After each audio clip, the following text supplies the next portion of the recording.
Live from the ValdostaHomeSales.com studios, it is The Running Theory with Rick and Rob.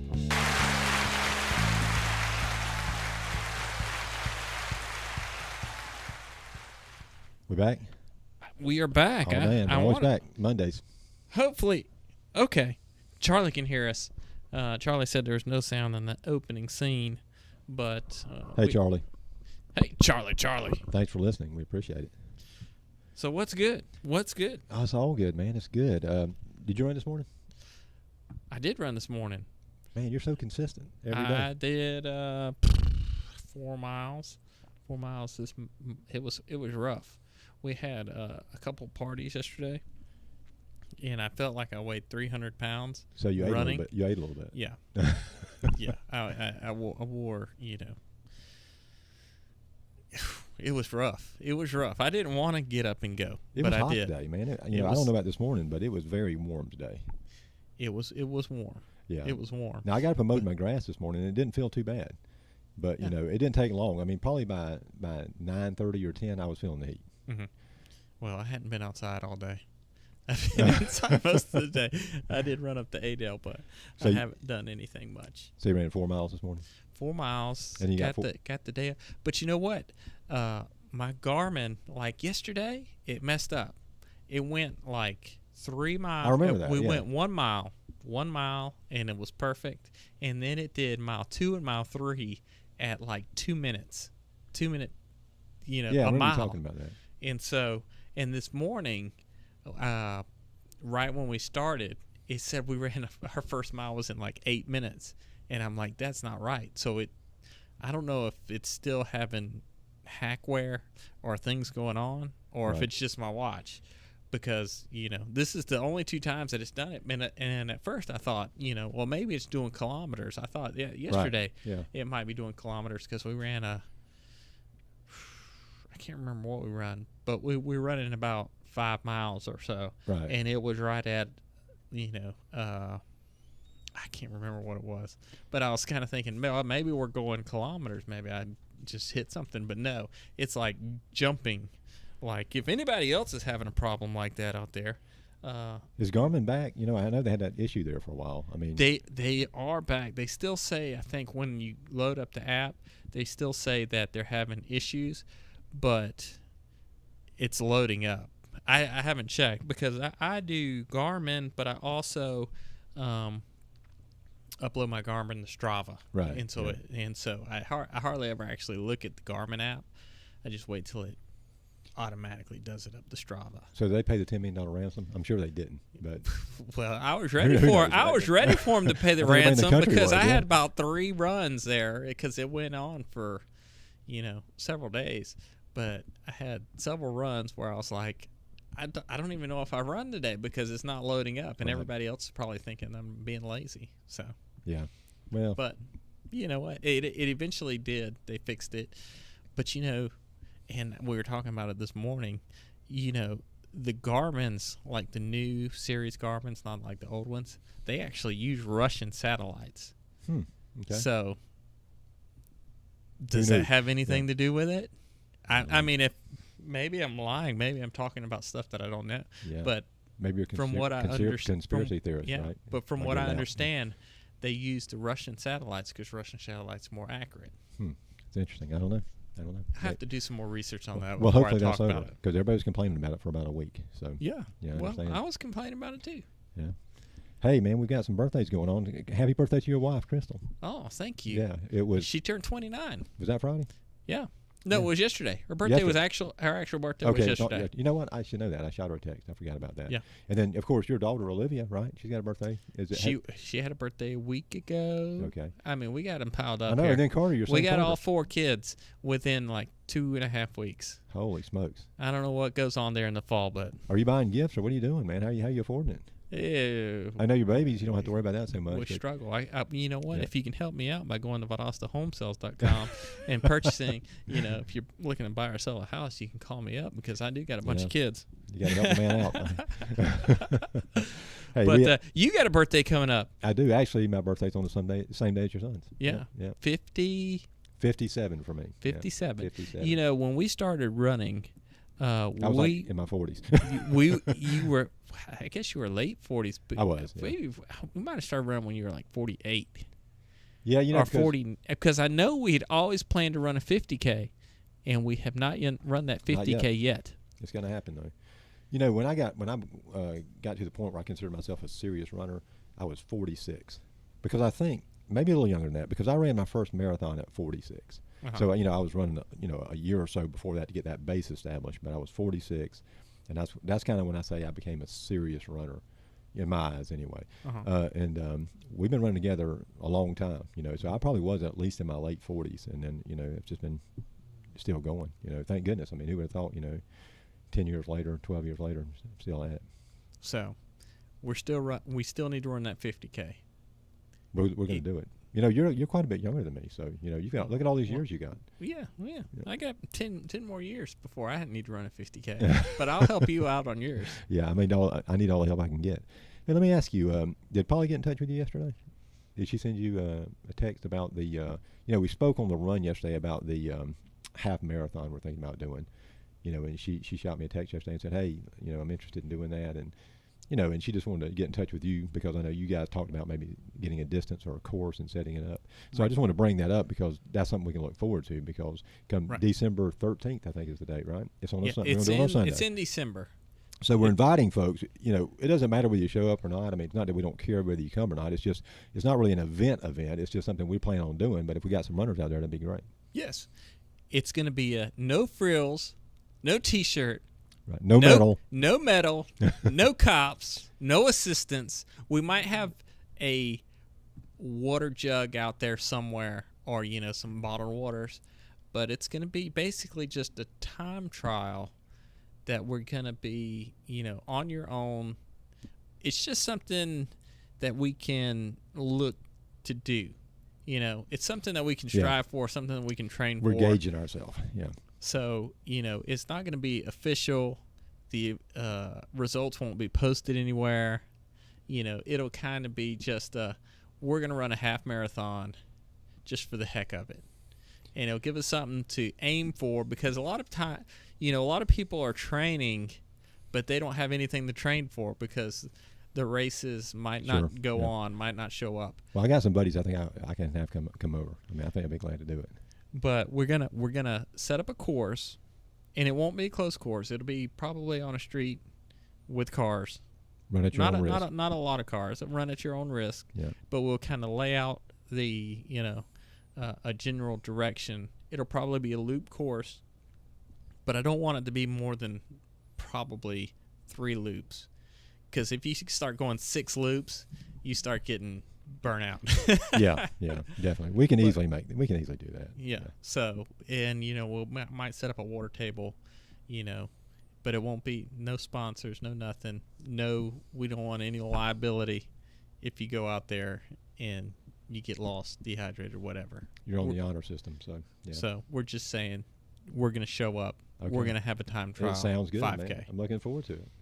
So, and that's what running should be. I mean, it should be. Yeah, that's why we run. We just go out, we show up, and we run. You know, I don't know when it started being. I need a medal to run. Right. I mean, medals are nice. I got a whole wall full of medals in my office. What do you do with them after a while, though? I mean, all mine are in a drawer somewhere. I don't even know where they're at. I got mine all in my office. You got them hanging up. Yeah. And I got all my marathon medals there in a case. That's nice. I mean, that's something good to do. I mean, I know a lot of people are taking the T-shirts and making blankets out of them and stuff, because you get a whole closet full of T-shirts. I mean, run a few races a year over the course of several years, you've got 50 T-shirts. Yeah. So. Well, I got a system for that, and so I'll wear it maybe once, and then if it's a decent little T-shirt, I'll cut the sleeves off of it and I'll run with it for a little bit. But then it ends up being the car washing T-shirt. Then it ends up being the mow the lawn T-shirt. Sure. Yeah. And then it eventually ends up in the paint T-shirt. Right. And then it ends up as a rag somewhere. Yeah, then it's gone. So, it's make you a blanket. Yeah. So, have I been switching to that camera? Oh. I don't know if that camera's been going blank. Somebody can tell me. Okay. But the main camera's working. Yeah, audio's on, right? That's okay. Charlie says the audio's on. Okay, good. All right. All right. Hey, So we saw Crystal yesterday. We saw Crystal with Wait to Lose, one of our guests. We saw weeks Crystal ago. out. You know, the first time I didn't recognize her because I'd never seen her without a mask on. Hey, you know, I want to tell her. I mean, she looked good, didn't she? I mean, she Yeah. was fit. You could just see it in her face. I mean, she was fit and confident. She was out and there. She looked great. She was out there getting it. She was moving along too. She sure was, and by herself. I mean, she was making it happen. But you know, I've probably been rude to people because they're like, you Yeah. know, see them in the grocery store and I don't recognize them. And I've done that with runners before too, like ladies who, you know, you only see them with like baseball caps and ponytails, and then you see them out somewhere Sure. and they have makeup on, but I'm like, nowadays, somebody comes in and they're wearing a mask, and I can only see them like this much. I'm just not great at recognizing people when I'm out there running. There's a guy, a buddy of mine over in Tifton, and he worked in Albany for a while, and he's just recently moved over to Tifton. And, you know, it's unusual to see him over there because, you know, he's kind of new to town, but I passed him like several times on the road over the course of a few weeks, and it's like I don't recognize him. I say, man, you're gonna think I'm stuck up or something. You know? But it's really not that. It's not that at all. I just don't recognize you. I just don't pick you up when I'm running. But. Yeah. Well, it's kind of like I see people in the grocery store, and they're just out of my element where I usually see them. Like people that I might see at church every Sunday, but I see them in Walmart, and I'm like, I know you. I'm sure they feel the same way. But we have a guest in studio sure today. do. Absolutely. We're glad to have her. You want to introduce her? No, go ahead. Okay. Well, we want to welcome today Dr. Backe, a dermatologist here in town.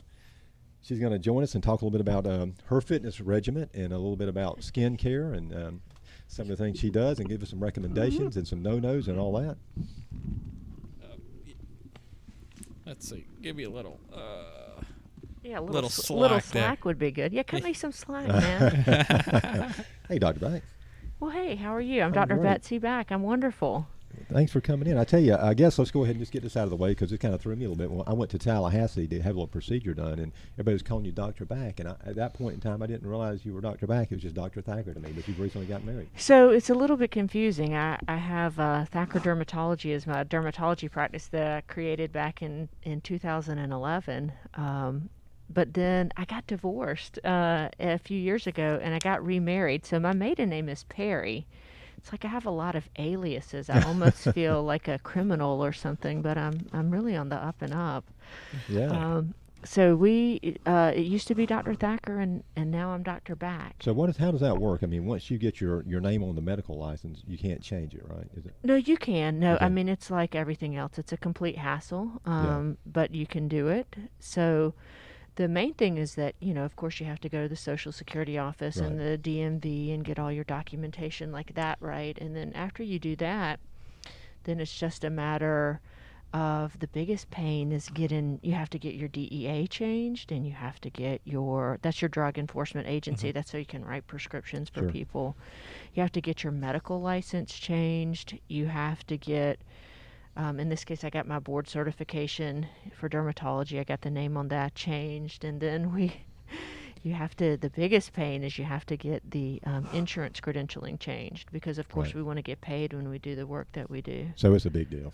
Oh, I mean, it's a hassle. Fortunately, I had a team of people that helped me do it at Thacker Dermatology. And so we made that happen, and now we're off to other things. Well, right. So how many times a day are you still being called Dr. Thacker?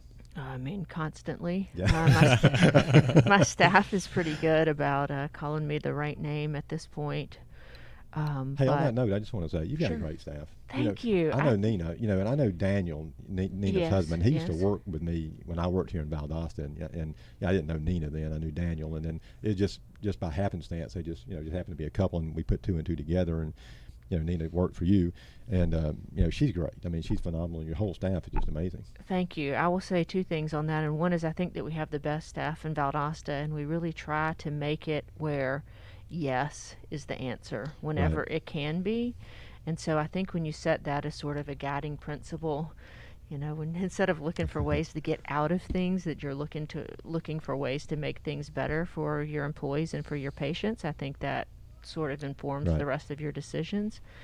And yes, I can't say enough good things about Nina Cowan. She is truly one of the most Christ-like people that I have ever met. Definitely, yeah. And she really walks her talk on that. I say that she and Jimmy Carter are right there at the top. Well, hey, I guess everybody feels the same way about your staff because you've been the dermatology practice of the year for 7 years in a row, right? Yeah, since 2013. So however Wow, many that year. Yeah, so I want it to be for the entire length of the duration that I practice, although I'm getting a new dermatologist who's actually a Mohs surgeon. I don't know if you met him when you went to Tallahassee, Dr. Christopher Wolf. I didn't meet him, no. Oh gosh, he's outstanding. He's an Army veteran and has worked for a number of years. He was a PA first, so he worked with Dr. Cognetta there for a number of years, and then went and did his dermatology residency. He's now completed just on the 31st. He completed his Mohs fellowship, and he will be starting with us as of September 1st. Great. And so we are just delighted to have him come. That's fantastic. Yeah. You were involved with the Tallahassee clinic for a while, right? That's right. So I had my own practice from 2011. I was actually 5 months pregnant and just moved to a new area, renovated a building, started a new practice, hired an entire staff, bought a bunch of stuff. And then that has built. In 2015, I entered into a financial relationship with Dermatology Associates of Tallahassee and have been in that relationship until August 31st of this year. So soon we'll be terminating that relationship and we'll resume taking on everything like we have in the past. It won't be a transition that anybody in Valdosta will know or that any of our patients will sense in any way. But it's just sort of the back office stuff Sure. will be done a little bit differently. Your bill will not come from Tallahassee. It will come from Valdosta, That's it, Georgia. yeah. I will say on that note also that Dr. Green over in Tallahassee, Oh, my gosh, goodness, he is holy the smokes. sweetest guy. Yeah. He is so good and so sweet. I had a little procedure done over there. I had a basal cell carcinoma on the side of my nose, and then of course my wife had one here, and it's just a weird coincidence that we had one at the same time. And we it was all good, but we went down there. And it's just amazing. I mean, I would recommend for anybody to go, either with Dr. Backe or there because it's just a phenomenal service. Mm-hmm. So a basal cell say it again. Carcinoma. Carcinoma. Yeah. Mm-hmm. Is that cancer? Yes. So it is the most common type of cancer in the U.S. right now. And in fact, there are more cases of skin cancer. In typically people think of basal cells and squamous cell carcinomas, and then you have melanomas, and then you have these crazy things called Merkel cell cancers, which you don't even want to know about those.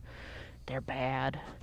But basal cells are the most common type of skin cancer, and there are more cases of skin cancer in the U.S. every year than all other types of cancer combined, which is good in a way because they're very curable, particularly when you catch them early.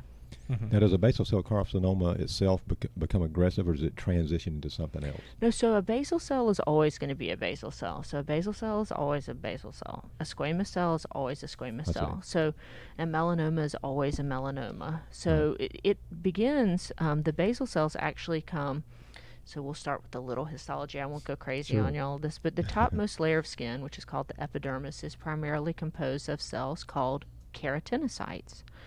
And so the bottom layer of those keratinocytes, right before they get down into the dermis, which is where like the collagen and the nerves and the elastin and the hair follicles and all those little goodies are, that bottom layer is called the basal layer. So that basal cell carcinoma, that's where that gets that name. A squamous cell carcinoma is a cancer of keratinocytes, and keratinocytes are all the rest of those cells. So the basal cells are still keratinocytes, they're just the bottom layer. And what's crazy is that basal cells, they're sort of like the Terminator. Did y'all see that movie? Yeah. So the Terminator, he never sleeps, he never quits, he just goes. So that's what the basal cell does. It just grows slowly all the time. it does not typically break off and go to other areas of the body, but it'll just grow and grow and grow until somebody discovers it and decides to treat it. So in terms of malignant and benign, there is no benign. It's just malignant, right? No, they're all malignant. It just has to do, I guess what people are wondering is how likely are they to break off and go to other areas of the body. So a squamous cell carcinoma is definitely more likely to do that than a basal cell carcinoma. I mean, I guess occasionally there have been just rare reports of a metastatic basal cell, but those are few and far between in the medical literature. A squamous cell carcinoma, though, can and will metastasize to local lymph nodes usually. And in fact, would y'all be surprised to know that there are more people in the U.S. who die from metastatic squamous cell carcinoma than melanoma? I was going to ask you about that. Almost twice, actually more than twice the number of people will die from squamous cell carcinomas than melanomas, and nobody knows that. No, I didn't know it. I didn't know that at all. We used to run with a young lady, and her mother, unfortunately, was a big fan of tanning beds. Mm-hmm. And it was back, I guess, probably in the 70s when, nobody thought anything about it. And you remember Angela, and her mom, unfortunately, passed away from skin cancer. And, she was, always on everybody about don't get out in the sun, don't get in a tanning bed, you got to watch your skin.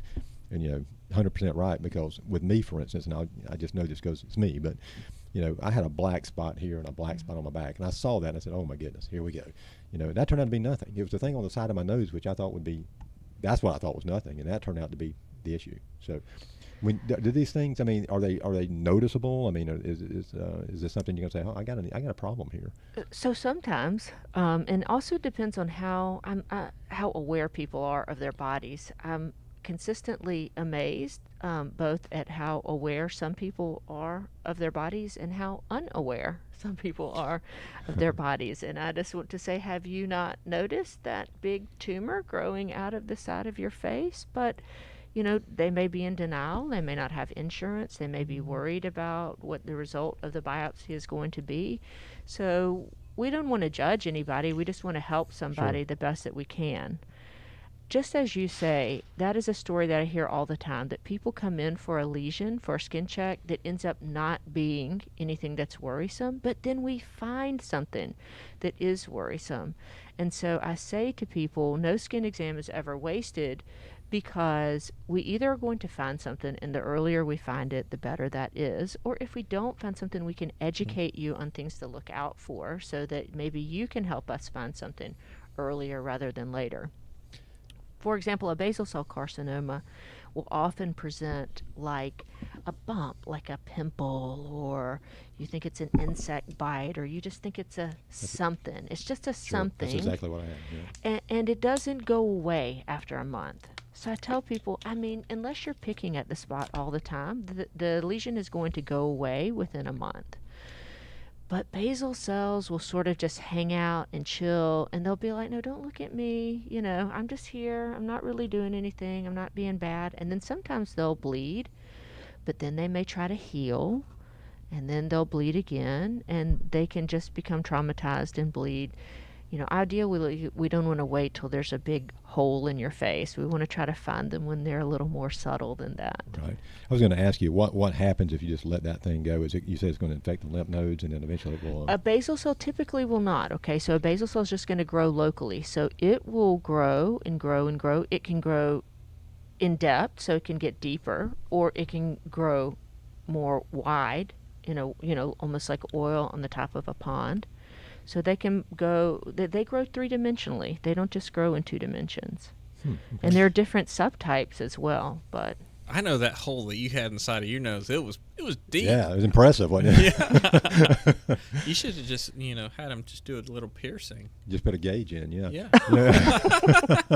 That would have been something. Yeah, it would have fit. I was really surprised by how much they cut. I'm glad they did because it was necessary, but, as small as it was, I was really surprised. And of course, they did what was necessary to make sure they got it. Now, do you think that was from the sun? Oh, yeah. So about 90%, we think that about 90% of non-melanoma skin cancers, and I think it's about 87%, of melanomas are thought to be caused from UV exposure, either through tanning beds or from the sun. So when did this happen to me more than likely? I mean, I know you can't put a date on it, but did this No, years we ago? definitely can't. No, I mean, sun exposure is cumulative. We get DNA damage, which is what causes cancer. We get that all the time, but our body has little mechanisms, little fail safes, little copy editors that come in and repair that damage. And so it's not until those processes are either overwhelmed by so much sun exposure, or they may be genetically missing. So there are certain conditions where people have genetic problems so that they're more likely to get skin cancers. And you can start seeing people in their teens that have 10 or 20 or more skin cancers. Like basal cell nevus syndrome is one of the more common ones. Or the other thing that we see is in transplant patients. So when people have like an organ transplant, their kidneys, their lungs, their heart, their liver, they're put on very powerful immunosuppressive medicines to try to keep their bodies from rejecting those transplants, right? I mean, that's, you got to do that unless we have Sure. identical twins, which not a lot of us have. I have twins, not identical. Oh, wow. God bless you. But anyway, when you have transplant patients, in fact, one of the leading causes of death about 5 years after a transplant is a metastatic squamous cell carcinoma. So each year we have to really do a thorough skin check on transplant patients, and they need to ideally be clear from skin cancers before they are transplanted. I have just seen horrific skin cancers in transplant patients, and I have some even right now that literally we've removed 100 skin cancers from them, and they probably have 50 or 100 more on their bodies Oh, at my that God. time. Oh, I mean, it's a problem. That's a Oh, long day. Yeah. Good night. That's a long-term problem is Yeah, what that yeah. is. It's long-term management. I mean, if you see something like that, excuse me, and you're removing those, I mean, what's the likelihood there's just more coming? I mean, Well, it likely. So the more skin cancers you have, the more likely you get others. It's sort of like anything else. Success begats success, and failure begats failure. And Right. so, when you have developed skin cancers, particularly early in life, that means that you've had enough DNA damage or sun exposure to get more. There are some things that you can do to try to mitigate that risk. There are some medicines that we give people by mouth that are very strong, like one called soriatane, or acitretin is the generic name for that. So I have some patients on that. But there are a lot of common sense things that you can do that actually really make a difference. And it's very rewarding when I tell patients, the first time I see them and they have 20 precancers on their arms, and I say, really, I know you like to do whatever you're doing outside. I want you to keep doing that. But if you could just wear me some long sleeve shirts, breathable long sleeve shirts, if you'll start to do that, then you'll save you some money over time, and you'll save me the hassle of having to freeze all these places. And when, you won't necessarily see it the next year that they come in, but every year after that, you'll do fewer and fewer and fewer precancers. It's crazy, the effect. So some of the horses are out of the barn, but not all of them. What Right. you do from here on out will make a difference in the number of skin cancers you get over the course of your life. I remember being a kid, and I guess it's just because no one was educated back when I was a kid, but you get burned. That was the way you got a tan. You got out and you got burned, and that was your rite of summer. You rite of peel passage. once, That was and your then rite of you're passage. good. Yeah, then you're Well, good. maybe So- with your complexion, it's a little bit easier to do. But us whiteys over here that are Yeah, super yeah. white, it's like our skin is really not made for the sun. And I want to just sometimes say, Caucasians, will you please avoid the sun? Your skin is not meant for this geography. I was going to ask you about the ethnicities, like Rob. Rob's got all of his skin. Yeah, of course. he's a type 3. He's a Fitzpatrick type 3. There's six skin types, and so I'm a 2. Redheads are like a 1. You're a 3. What would I be? Would I be? You're 2. I'm a 2. You're 2. A lot of Asians will be, and some Hispanics, Latinos will be a type 4. So Type the higher the number, less chance of less the more you'll tan, the less you'll burn. Okay. So 5 is like typical African American skin or Jamaican American skin or whatever. And then type 6 is your people who are more from like sub-Saharan Africa historically. I'm not saying that person has to be from it. Sure, I'm just yeah. saying, their gene pool. Or Haitians will typically be like a type 6. And so it makes sense if you look at where people are from originally. There's a reason why people who are from Norway are really, really fair and have super blonde hair and light eyes, and people who are from sub-Saharan Africa tend to be darker. I'm saying Right. people who are originally from those areas. And if you look at people who are native to this area that we live now, the Native Americans, their skin color is much darker than the typical Northern European who may be here now. Right. And So- people of color can get skin cancer. Oh, yes. Oh, yes. Oh, You know. yes. Definitely. Because I see a lot. I think they get it. People of my complexion, they get it a lot on their hands. I think. Yes, hands are common. And sometimes you'll see it even in black women who are older, like typically in their 70s or something. Sometimes you'll see them on their shins, and I never understood that. And it was from like those old-timey heaters where people would sit near the heater, that were, I don't know if Yeah. y'all's grannies that had Oh, yeah. those Oh, in yeah, there. yeah. Okay, so we're telling our age here. Okay. But It was my great grandmother. Right. Yeah. okay, well, it was my grandmother. Yeah. Same here. But those just that heat over time can cause Never even can thought, cause Which- never skin thought about cancer. that. I don't know. This is off the wall. But didn't Bob Marley die of skin cancer? He did. He actually died of something called an acral lentiginous melanoma. I didn't know that. Yeah. Yeah, you thought it was from lung cancer from all the marijuana he was smoking, but actually it was from an acral lentiginous melanoma. Those are oftentimes, so those are ones that occur either on the hands or feet or on the fingernails or toenails, and they can often be the diagnosis can be delayed. And black people, because as my black friends tell me, especially my Jamaican American friend told me, listen, not everybody who's black is from Africa, so we have to remember that too. So but that is overrepresented, the acral lentiginous type of melanoma. If black people are going to get a melanoma, you can see that more often, and their outcomes can be worse than a white person because there can be a delay in diagnosis. Yeah. Just something that we really need to work on. That's interesting. Now I know you said that young people get these skin cancers and all, but is there generally kind of a rule of thumb that you see a greater occurrence of it in like a certain age group? Well, sure, yeah. So the more miles we have, on our life cycle, then the more risk of skin cancer that we're going to get. And so that just makes sense because we have more DNA damage over time. Let me ask you guys I'm going to ask you guys a question. Sure. So, DNA damage, you're taking a test. So DNA damage can occur within which of the following? Okay, 2 minutes, 20 minutes, 10 minutes, or 2 hours. I'm going to say 10 minutes because I'll tell you in a minute. You go ahead. I'm going to say 2 minutes. 2 minutes, huh? Okay. I'm going to go with You're probably You right, are but- right. Yeah, it's 2 2 minutes. minutes.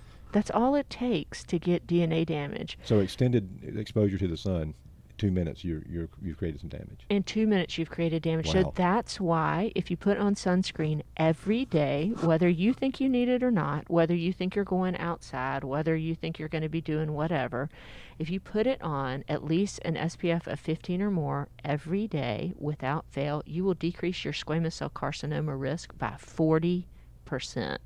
Holy smokes. 40%. So you will not see me leave my house without a vitamin C serum, which is going to boost my innate SPF and decrease DNA damage, and a sunscreen that has zinc or titanium. And that's going to go on my face, neck, and the V of my chest every single day.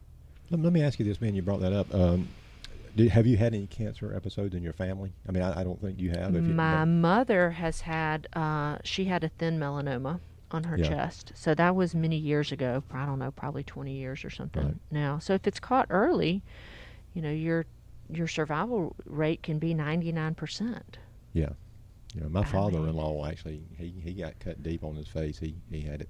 I don't remember exactly what it was, but he had some serious skin cancer on his face, and of course he survived. He was fine, but You know, it took some rebuilding. So you're a tennis player. Yes. And tennis players are notoriously out in the sun a pretty good bit. So what is your routine when you're going out to be active, you're going out to play tennis? Sure. So that's a really good question. I do practice what I preach. So like I said, every day, regardless, I'm going to have that vitamin C serum and sunscreen. I put that on in the morning, and I'm typically, like, if I'm going to go play after work, I need to reapply that sunscreen because it's not going to still be there from this morning. You really have to be careful and put it everywhere that the skin is exposed. So here's what I do. I will take 2 HelioCare pills. HelioCare is an oral supplement. It is not a sunscreen. It doesn't take the place of sunscreen. But it is a very powerful antioxidant, and it's made from a fern that is from South and Central America called Polypodium leucotomus. Now say that 3 times real fast. So these pills, normally you're supposed to take 1 pill per day, but you take them about 30 minutes before whatever activity you're going to do. You can safely take 2 at a time. That's no problem. A kid can take 1. These last for 6 hours. So they only work on the days that you take them. If I'm going to have in a tennis tournament and I'm playing in the morning and the afternoon, I'll take 2 before my morning match. I'll take 2 before my afternoon match. So again, it just kind of helps fill in the gaps. I tell people it's like putting the weather stripping around the door. You know, it by itself is not going to keep you warm, but it just provides another layer of protection because whatever the average person is doing is not enough. Yeah. Okay, because skin cancer epidemic is for real, in fact, going on at my office and every dermatologist's office in the country. There is not a day that goes by that we don't diagnose multiple skin cancers.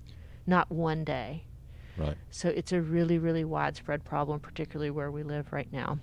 Well, that's a bummer. If you have to tell somebody they have skin cancer or cancer multiple times just with the label cancer. Yes. I mean, and obviously some are worse than others.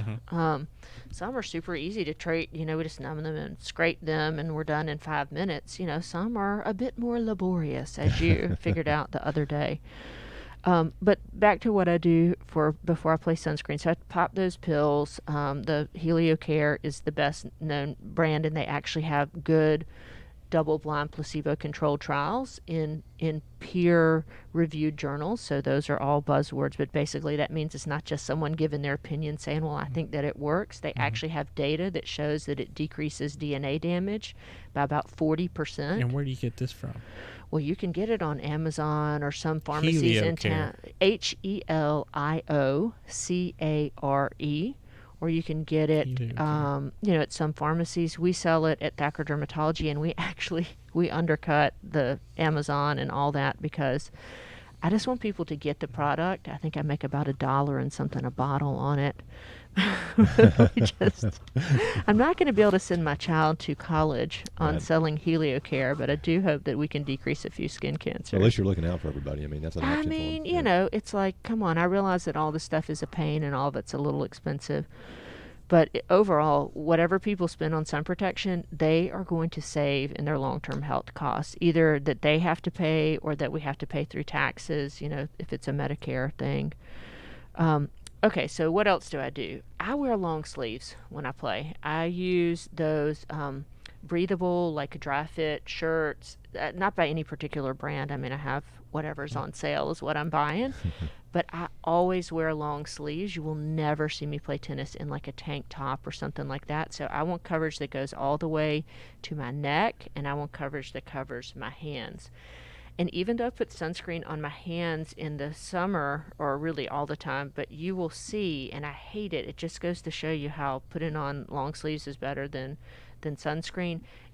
You'll see that my hands are darker and more sun damage looking, quite frankly, than the rest of my body. But I wear long sleeves when I play, and then I use sunscreen with zinc and titanium, or zinc or titanium on the areas that I cannot cover. I also wear a visor or a cap over, to shade my face. And then I wear sunglasses when I play. And these are like these really big sunglasses that try to they kind of wrap around a little bit and provide a lot of coverage. So that's what I do. That's pretty Well, good. I'm not a big fan of sunscreen. Mm-hmm. And that's just because You're changing your mind, more, right? I'm more of a cover up. I'm more of a big floppy Well, hat. yeah. I have seen you run with and, sleeves on, yeah. Yeah. and sleeves. Yeah. Yes, and that is actually so much better, and it's really so much easier to do. Yeah. Now they even have like those buffs that you can wear, and you don't have to get the name brand buff. Go get the cheapest one that you can Yeah. find. That works so much better for cutting grass and stuff, and then you don't get all that dust and dirt in your face. You just pull that buff right up over your face, and it's covering your neck. You wear a big old hat out there and some sunglasses. That works so much better. Great for these I do times, got too. to get where I put this sunscreen on my hands because I don't do that a lot. Yeah. Yeah, we But, got to police each other on that, yeah. going forward. Yeah. And most of my running happens before the sun comes up, so Perfect. I don't see the sun Perfect. a lot. That's a great. Yeah. That's I a don't great. see the sun a lot. That's a great But strategy. like can't if say I'm that, going to yeah. the because I buy the shirts, which I found a really nice shirt at Sam's Club. Yes, Actually, the for Habit brand. I don't know what It's brand the it is. Habit brand. I but tell it's people it's like $15 or yeah, something. they were like really cheap and they're really super thin. Mhm. But I think they have SBS of They 50. do. They do. It's called a UPF in Oh, wow. in clothing.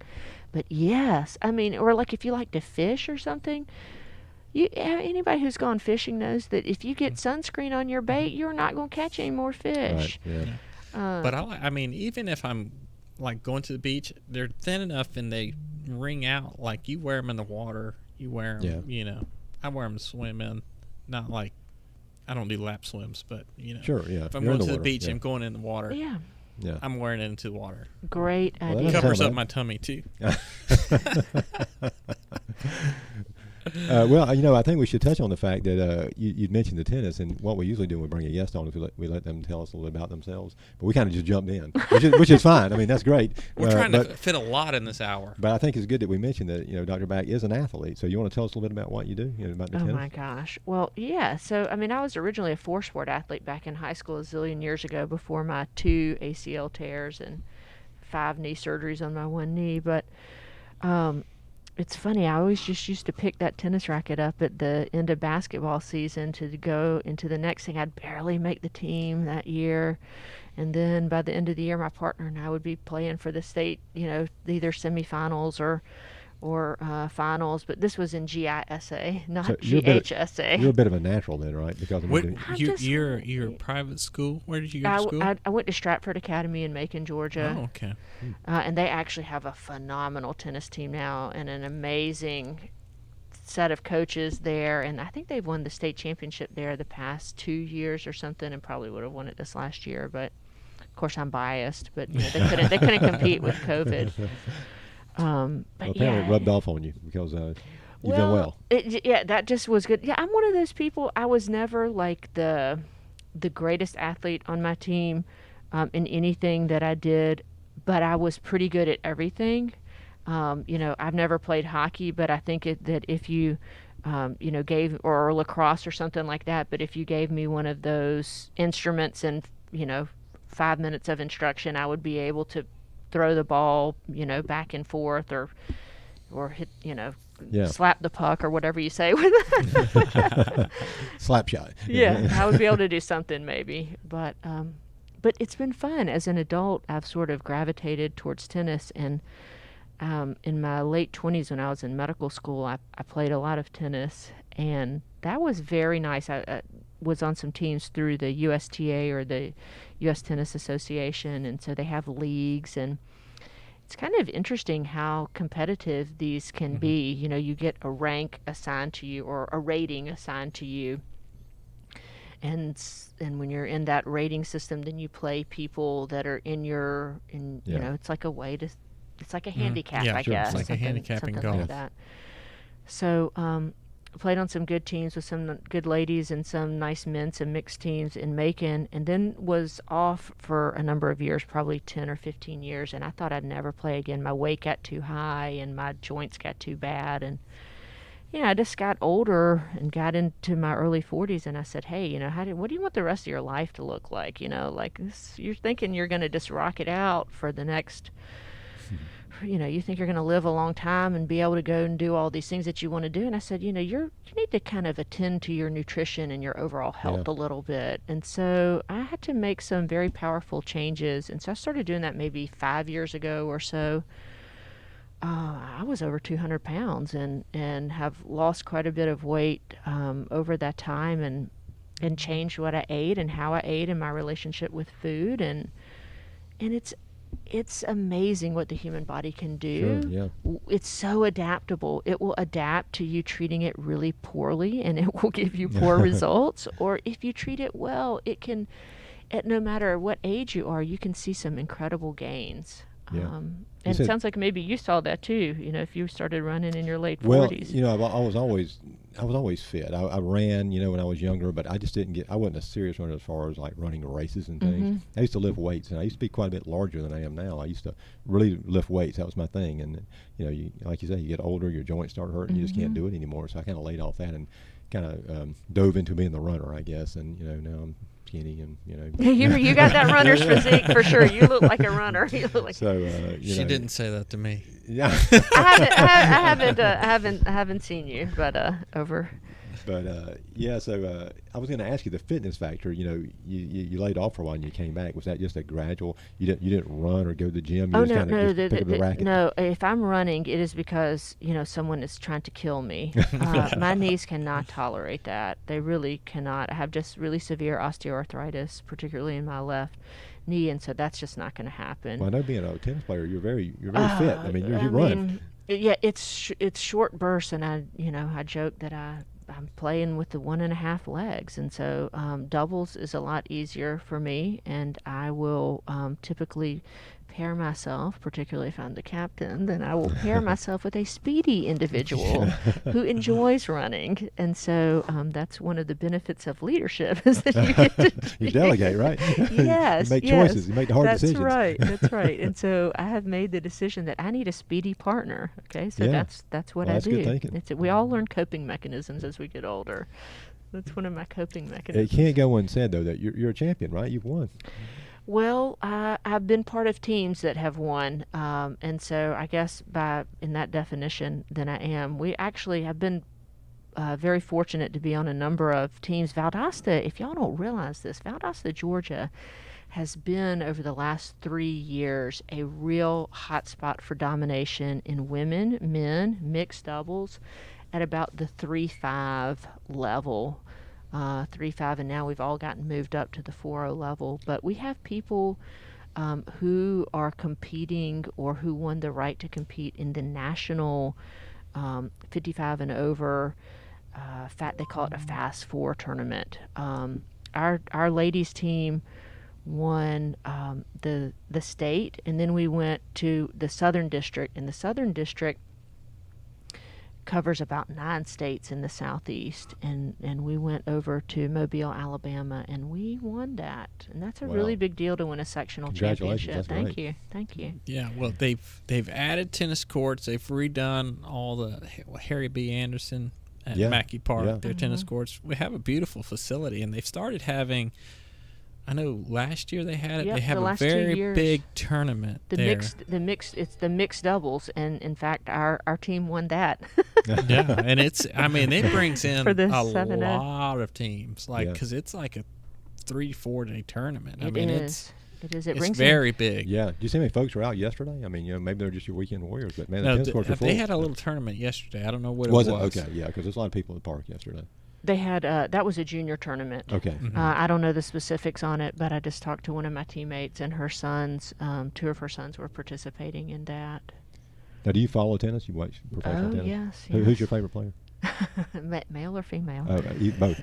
I mean, it's always Roger and Rafa are just complete class acts, and they just are still so good. Novak Djokovic is incredibly fun to watch and entertaining.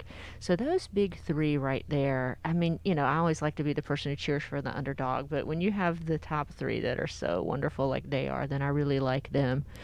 On the women's side, then I always cheer for Serena just because she has overcome so much in the course of her career. I mean, the lady has had 2 blood clots in her lungs, and she's in her late 30s, and she still is very competitive in every tournament that she plays. There are a lot of other up and coming women who are very Right. interesting, but the women's side is now very dynamic, and there'll be, a new person each Yeah. Let So me time. let me controversial here. Please, I know what you're gonna say. please. No. After the Williams sisters, once they're all done, what does the state of United States tennis look like? Because they have really been the only 2, both men. I mean, who's the last great man? You had Andre Agassi and Pete Sampras. Pete Sampras, Sampras. But since I mean, then, and they owned But- the 90s. yeah. But I mean, every decade, you had McEnroe and Connors, and you had But Bjorn when Borg and Pete Sampras has been retired for almost a decade, I would think. More than More than a, that. yeah, more than And they who- were in the 90s. They were people of the 90s. yeah. And so, And we had, back in the 90s, we had Lindsay Davenport and Mhm. and Yeah. a number of other good women. Right now, Sloane Stevenson. I'm sorry, I can't remember her last Mhm. name right now, but she won the U.S. Open. Madison Keys is a very capable player, but wants to, she needs to kind of just put everything together a little bit. And so Taylor Townsend has, I mean, she's never going to be a big person, but she could have some success at tournaments. There's just not as much going on the women's side, and you see all this hunger and all this money put in from, look at small countries like the Czech Republic. I Mhm. mean, the number of top 25 players on the men's and women's side that they have is really remarkable. mhm. I didn't know that. Yeah. Yeah. Yeah, it's just I think there might be a gap there, Yeah. after the Williams sisters, because they've been But playing they're so for good. Yeah. 20 years. Yeah. They've They're had really good. Now, on the double side, you have Bethany Maddox-Sands, who is incredible. She's won a bunch of doubles events, and she's won some women events with one of her Czech partners. But, she's not going to be a singles person. She's a doubles specialist, and Mhm. doubles don't get quite as much respect Mhm. on the pro level. Well, there's 2 of them out there. Hey, I got this recollection, and I believe this my mom told me this recollection was correct, and I think it is. But I was very young, and my dad and mom took me to a professional tennis match, and if I'm not mistaken, I saw Arthur Ashe play Jimmy Connors. Wow. Yeah, I can't validate that, but I asked my mom about it because I remember my dad talking about it when I was young, and you know how you just have a vague memory, and I asked my mom about it, and she said, "Yeah, that's right." Mhm. So, Wow. yeah, I mean, That was history right I was there. very young. All I remember is everybody was doing this. That's all I remember. Everybody's head was Mhm. going back and forth. But as a kid, that's the only thing I really picked up on. But yeah, I was just think, man, that's cool. I mean, to say you Mhm. saw that. But But, I feel like because during the summer, like that 4th of July week, like leading up, like you have Wimbledon, and Yes. Wimbledon was canceled this year, and it was like, Well, in the French Open, it's like, or Roland Garros is like 2 weeks before that. mhm. And this, And- you because you just wake up at like 7:30 in the morning, you turn on ESPN, and they're playing tennis. You're like, ooh, I'm gonna Yeah. sit down and watch this for a Yeah. little while. it Yeah. does grab you. When you watch it. I mean, I don't follow tennis, but when it's on, I'll watch it. Because it's very interesting. It's I mean, amazing to see, the just the serves and their returning Oh, and yeah. the running that they're doing and the hitting, and it's sort of like mobile chess. It's like physical mobile chess, because believe it or not, you're constructing a point. Once you get past the point of, okay, now I know how to hit the ball over the net, and you get where you can do it. When you get to a higher level, you're constructing points, and I used to pitch in softball, and when I'm serving, it's the same sort of thing. Like, I'm not just thinking what serve I'm going to hit now. I'm not just tossing it up and just hitting it wherever it goes. I'm specifically trying to hit a specific serve in a specific location to get a specific result, sort of like pitching. And it's not about getting you out this at bat, it's about next at bat too. So you're having to think the whole time that you're playing, and that's really fun. I think tennis is one of the sports where I almost like watching the women better Mhm. because they volley more. They it's more of a finesse game. Like, which going back to Pete Sampras, he used to overpower people. He would serve at 130, 140 miles an hour, Yeah. and it'd be like, whoop, okay, there's that one, whoop, oh, that one. But the women, they back, forth. Oh, who's gonna get this? I can't believe she hit that shot. You know, Sure. Yeah. and it is more like chess with the women's game. I mean, I don't know a whole lot about tennis, but No. that's Yeah. what I I get don't from either, but watching yeah. it. I would agree with that. You'll see definitely elements of that with certain male players. Like, obviously you're not going to see that in a John Isner match where they're doing just tons of serving and returning. Like a lot of service winners. But in a Rafa and Novak Djokovic match, you're going to just see a bunch of really carefully constructed points. But my dad, he loves watching the WNBA. He said this is the basketball that I grew up playing. This teamwork and passing and running plays and Yeah. playing defense. He really, women's sports and female athletes are really far advanced right now in a way that Oh, they it's weren't incredible. allowed Yeah. to be, even 20 or 30 years ago. Well, I've always said I like watching women's college basketball better because they know they're out there playing more because they love the game. Like, even when I played college basketball, I still thought I was going to go to the NBA. I'm like, I'm just out here just trying to, make something happen. You missed your calling. What are you doing here? But the ladies, they, because I watch a lot of D2 basketball because I watch Valdosta State. But Yeah. you see those girls out there, and they're playing, and they're student athletes.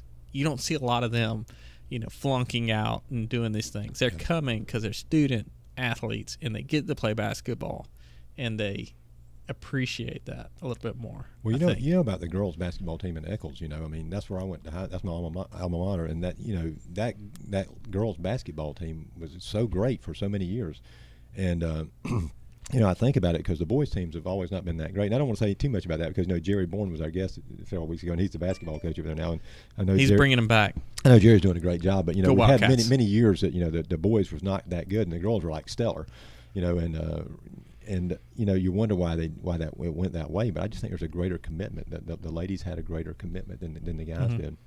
Yeah. They played because they Yeah. wanted to They play. gelled. I mean, it was a very cohesive unit, and they knew what they wanted. They had their eyes set on the prize, and they went after it, and did very well.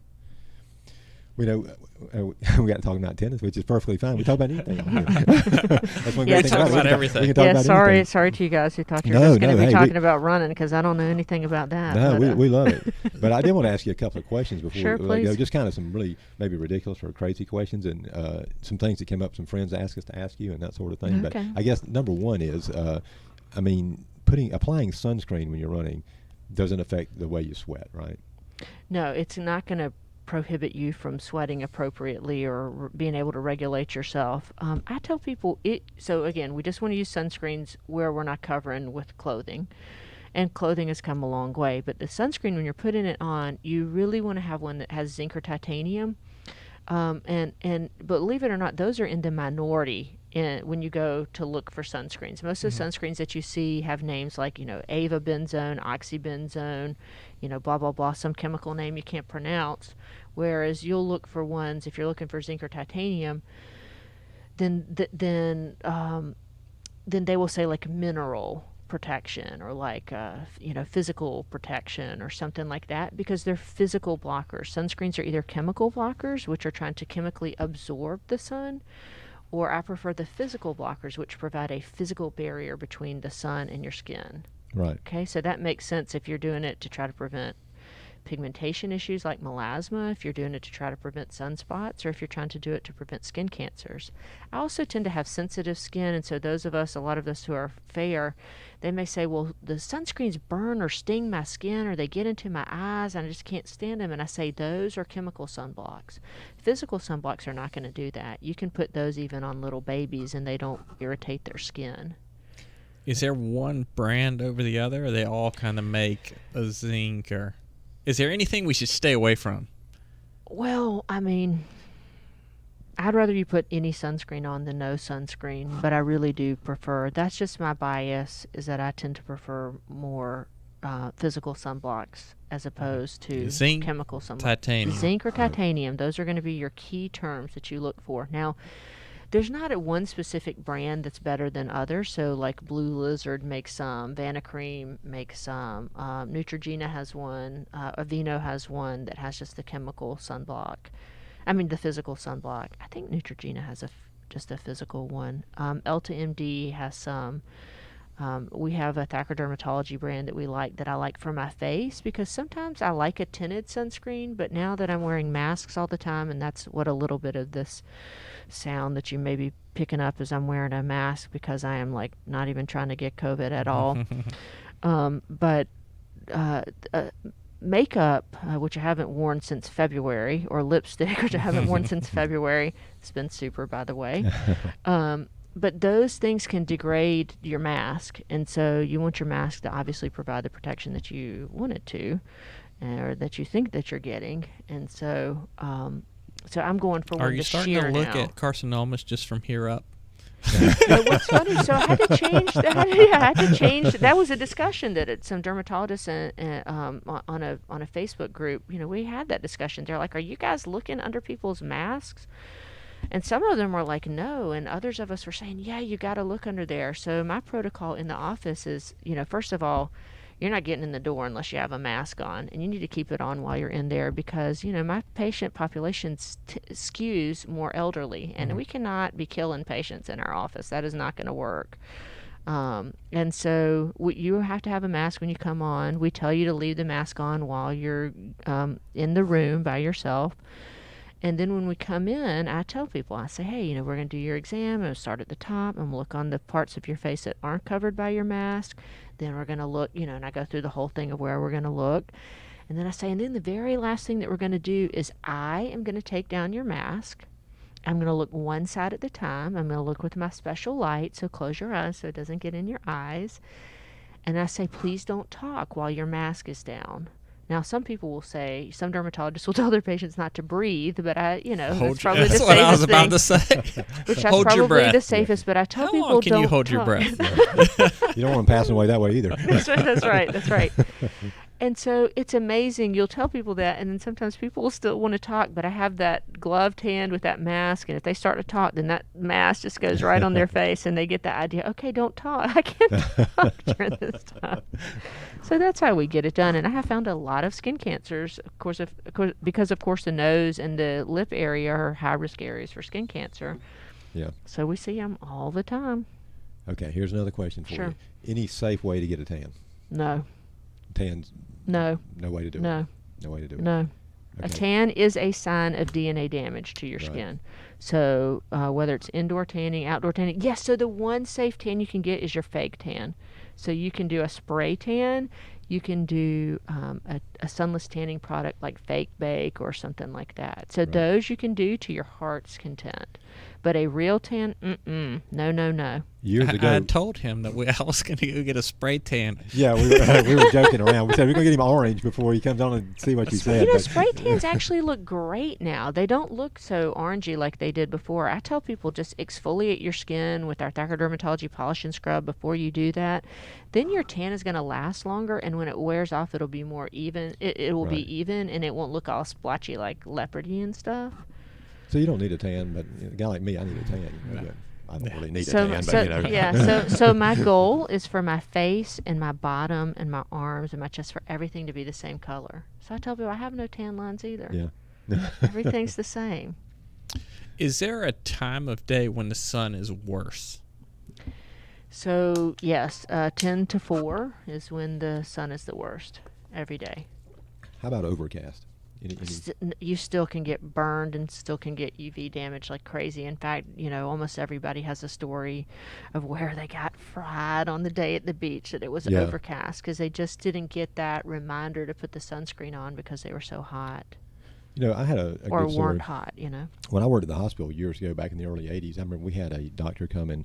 He was removing skin, for burn patients and such, and.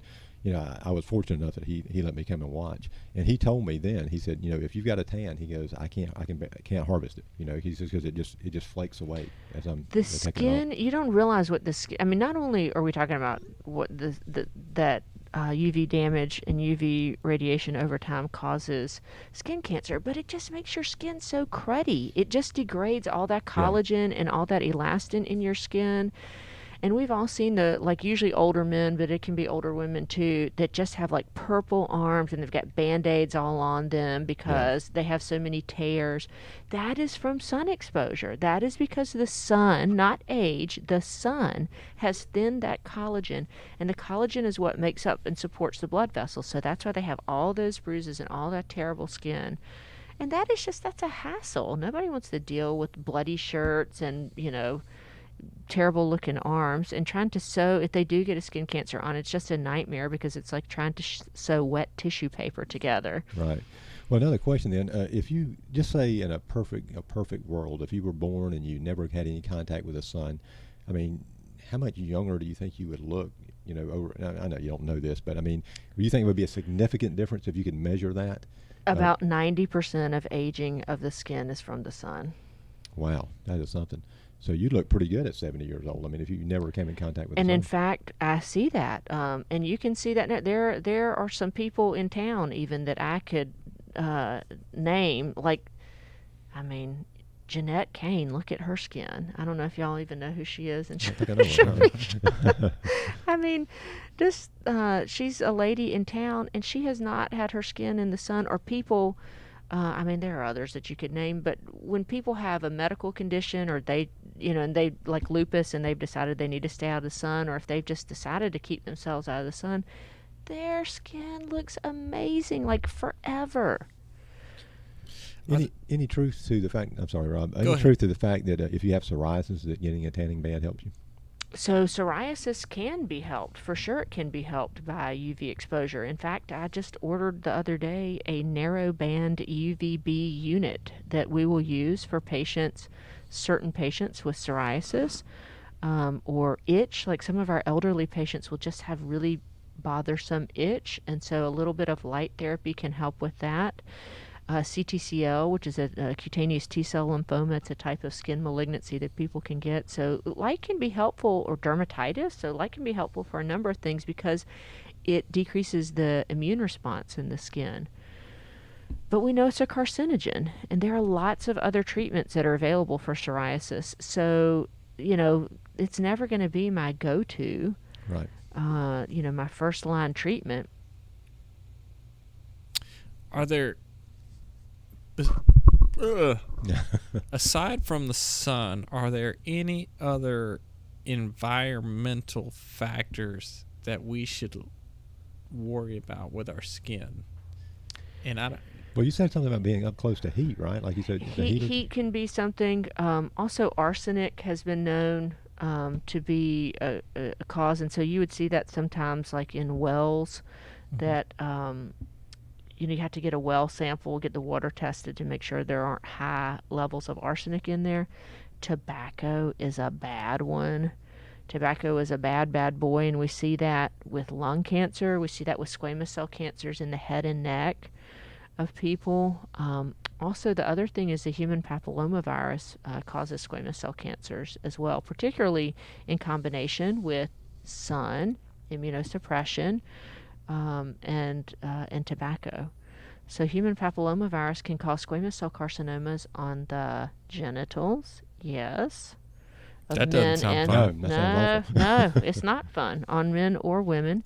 And it can cause head and neck cancers in the mouth and throat and esophagus. This is unrelated, but kind of related. Have you seen, which I worry about, with COVID, I think people are not going to doctors as much. They're like, I'll put it off until. Are you worried about the effects of people not coming into the office? Have you seen a decline in people coming in because?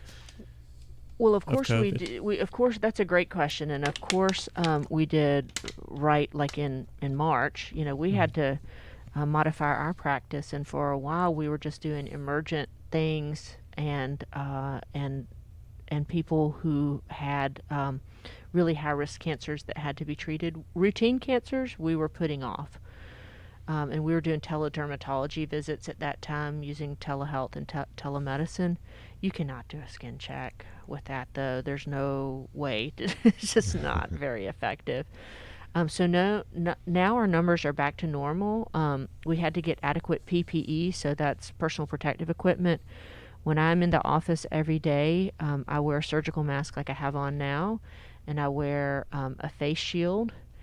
If I'm doing a procedure like an aesthetic procedure on a patient where their mask is off, or if I'm doing like a surgery on a patient, then I wear a KN95 respirator. We can't even get N95 respirators, which are the real ones. But I wear a KN95 respirator, a level 2 surgical mask, and a face shield. I also will wear like a hair covering and like a like a gown or something over my scrubs. It's a pain to do all that. We're not seeing any decreases in our numbers right now. We're doing that PPE. We require masks. We temperature screen our employees twice a day. We temperature screen patients and any visitors that they bring with them. We have to deep clean every surface of every room between each patient. We have patients wait in the car. So even people who are scared have told us that they feel very comfortable coming into the office because every employee has a mask on 100% of the day. We don't allow people to congregate when they're eating together. We used to allow people to eat together, and now, even though our break room is humongous, we don't allow more than 4 people in there at a time, which is way more than 6 feet apart. So we're trying to do all these steps because we don't want an outbreak in our building, and we don't want to be the source of an infection. So I feel like even in my personal life, I have to be very particular with what I do because there's always a possibility that I could spread it to a high number of people, and I don't want to do that. Yeah. Well, thanks for being so conscientious about that. I can attest to the fact that you guys are very safe in the office. I was there not long ago. Yeah. So it's pretty safe to say that if you've got a mole/moles, a funny spot on your skin, any raised surface maybe, skin tags maybe. No. So what I tell people, look for things that are new. Things that are changing, something that doesn't heal within a month. I say, if you can't remember anything that I'm telling you, look for the ugly duckling. Yeah. Just look for something that doesn't look like it belongs there. If you have questions, just make an appointment. Come in and we can take a look at it. So are you taking new patients? We are taking new patients. We accept a number of insurances, and we actually are one of the providers who will take people who are self-insured or uninsured. We offer the Medicare rate to those patients. We allow payment plans for people. So we try to be flexible and accommodating. Do you recommend going in yearly? Not for everyone. So a guy like you're going to get a baseline check at some point when you have something that you want us to look at, and we'll do your exam and we'll tell you, like, hey, unless you have crazy moles that but put you at a higher risk, or unless you have precancers or something, I'm going to say, hey, Rob, see me when you need me, okay? This guy's had a history of skin cancer. Yeah. 6 months, I got the card. So when Rick comes in, his pretest probability is going to be higher. So when he comes in, if he's had precancers or skin cancers in the past, then he's probably going to want to be seen about once a year. And if it's in the first year after a skin cancer, then we would do every 6 months. I have some patients that have such a high burden of skin cancer, I see them every 1 to 3 months. So it's tailor-made for each person. An interesting thing, and I've had someone get mad about that, but the insurance companies do not recognize a routine screening. There's no such thing as a preventative skin cancer screening. So there's no way for us to bill it as such. But it's the number one cancer among all cancers combined. Right. But there's right. Insurance. Right. Yeah. You insurance guys out there. That's right. But however, if you come in with a concern, then of course, then we bill it, that through your insurance, and we can talk about your skin exam during that time. Okay. Something another random question. What's the grossest thing you've ever cut off anybody? Oh, do you watch the pimple popper? I've seen her, and what's funny is like, was like, wow, her bedside manner's a little bit like mine. She'll kind of say like whatever comes to her mind. Yeah. And love me or hate me, that's one of the things about me is Mhm. I'm just sort of a straight shooter. Um, but yeah, she's really cool. I hate cysts, like not the pilar cysts that are on your scalp, but just those big juicy cysts that people call sebaceous cysts. They're actually Yeah. called epidermal inclusion cysts. Ugh, they're just awful. They stink and they take about twice as long to get out than you think that they will. I've had them explode on me. You're really not a You dermatologist gotta until have the you've had one of PPE on those. that. Listen, I don't even mess with those things now without a face shield on because I remember in residency I did not, and I had one squirt like onto my lip, and it's just like you just want, or I've had them get in my hair, and you just want to like retch with that smell. In fact, cysts are why I have a shower in my office because I'm like the whole gig is gonna just have to stop if I get some cyst all up in my hair. Oh goodness! Wow. Now, what's the biggest one that you've ever cut off? Oh gosh, probably 10 centimeters or more, like bigger than your bigger than your hand. Yeesh. Holy cow! Yeah, and I'm not doing that again. That's going to go to general surgery in the OR. Is what's going to happen with that next time. Lesson learned. Yeah. Sometimes I get stuck watching that too. You- I you mean, watch like it, yeah. it's on. I'm like, oh my goodness, she's gonna Yeah. cut this thing off of this person. Yeah, she's pretty hardcore. It's a little bit satisfying though. Yeah. I mean, there's like a big thing of these videos on Facebook, and people will post them, and they'll get like 1 billion views. It's unreal what can happen to your skin. You just how does this stuff happen? You wonder how that kind of thing develops. And all. I But, mean, you can understand something small, but something that large, it's just like, come on, Yeah.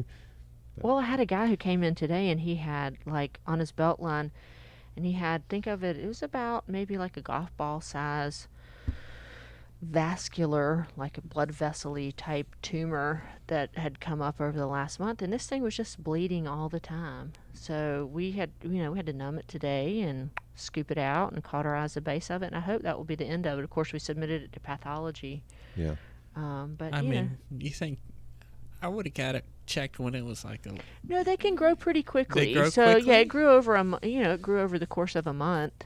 Gosh. Yeesh. Oh, So you've got to have that week or two of like, this is not behaving how I thought this was going to behave, and then you got to like find who you want to go see, and then you got to like call and get an appointment with them. And Which my wife, she's always like, "This is like normal." I was like, "Take a picture of it. If it still looks like that in a week, if it grows, Yeah. yeah, then you might need to talk about something." that's actually a pretty good advice, especially like maybe stretch it out a little bit to a month, Uh-huh. because skin cancers are not going to just want to hang out and just. They're not content to just underachieve. They want to be more. Mhm. So they will get bigger. Because she's the worst with the kids, because the kids, and I'm like, well, just take a little pin and circle it and give it, Yeah. That's a good idea. Yeah. before you start calling people. Yeah, let's save that copay, honey. Yeah. Let's not run that up. We got a bunch of kids here. Which my mom's a nurse practitioner, so Yeah. when we went to the hospital, we were pretty much on our deathbed. She was like, "Oh, you're fine, you're fine. Sure. Give yeah. it a week." That's why I was brought up. You never went to the doctor. And No. what my kids, he's retired now, but we had a great pediatrician, Dr. Anderson, and he was the one who would be like, "I'm going to write you a prescription for this. Give it 2 days, and if it's still there, then you take the prescription." Love And it. that's the kind of medicine that Different I like, times. Love it. Of course, he was in his 70s when he retired, so Yeah. I think my kids saw Dr. Anderson. Yeah. yeah. So, but Yeah. we're very, very quick to write a prescription for things. But if there's a problem, there's a problem. Sure. Yeah. But anything else? I don't know how long we've been going. Not sure. An hour 24. Oh wow. It's been good. It's been very interesting. Is there so what's the best way for a patient or somebody out there who watches this? They got a little bump, they need it checked out. How do they get in touch? Well, they can. If you're talking in the local area, then I would say that they could. They can Google us. They can call us at 229-469-4383. They can go. We've got a Facebook page, an Instagram page. We will have a website. soon. Yeah. But You the know main what? but the main thing is just wherever you are and whatever it is that you're doing. There's a site called aad.org. So that's for the American Academy of Dermatology, and they actually have a Find a Dermatologist link. And a lot of people will say they do dermatology or whatever. But you really want to find somebody who is board certified, not only just board certified in general, but board certified in that specialty. And so that aad.org will allow you to go, you can put in your zip code and the mile radius that you're willing to travel, and there's some other little things that you can filter if you want. And you can look and see all the board certified dermatologists. So you know they've completed a residency, they passed their boards, they are perfectly capable of being able to help you. Awesome. Right. Awesome. So check out Thacker Dermatology on Facebook, or you can call them up, hit up the Google. As always, you can like us on Facebook. Absolutely. Please subscribe on YouTube. Subscribe on YouTube. I went through this week and I uploaded our last 4 episodes onto iTunes. They're on iTunes now. They are on Spotify, Google Play, whichever platform you use to download podcasts. We have presence now, so we're out there. So Wow. we're out there. And you can always visit www.valdosta if you're looking to buy a house. Excellent. know. Well, thanks, you guys. I really appreciate y'all having Great. me It on. was- And hopefully thank you for everybody coming. It learned was stuff. awesome. We enjoyed it. We certainly did. Cover up. That's right. That's right. Don't leave the house without SPF 15 or above. Mm-hmm. Look for the Zinc or titanium. zinc or titanium. Anything else. And come in for the ugly duckling. And come in for the ugly duckling. Sounds good. Good All words. right. All right. Well, until next week, we're working on next week's guest. We don't have anybody, Nothing concrete, but I got a couple people I'm talking to. So but we will be here regardless. Even if it's just me and you talking back and That's forth. right. You think we could talk for an hour? I think we could easily talk for an hour. It may be a range of things, but we could easily talk for an hour. And remember, Bob Marley died of skin cancer. Yeah. And if you can take somebody out like that, it's not good. That's So, right. anybody can get skin cancer. It could be number 2 over here, Right. number 2 over here, or number 3 right here. That's right. You know what? Well, pay attention. I mean, I will say pay attention because I really did not think what I had was anything, and it turned out to Yeah. be. And something. your wife got cut open larger Sure than did. you did. Sure did. So, Yeah. So please watch your skin. all right. Take care. Have All right. fun. Thanks, you So guys. long. All righty. Thank you.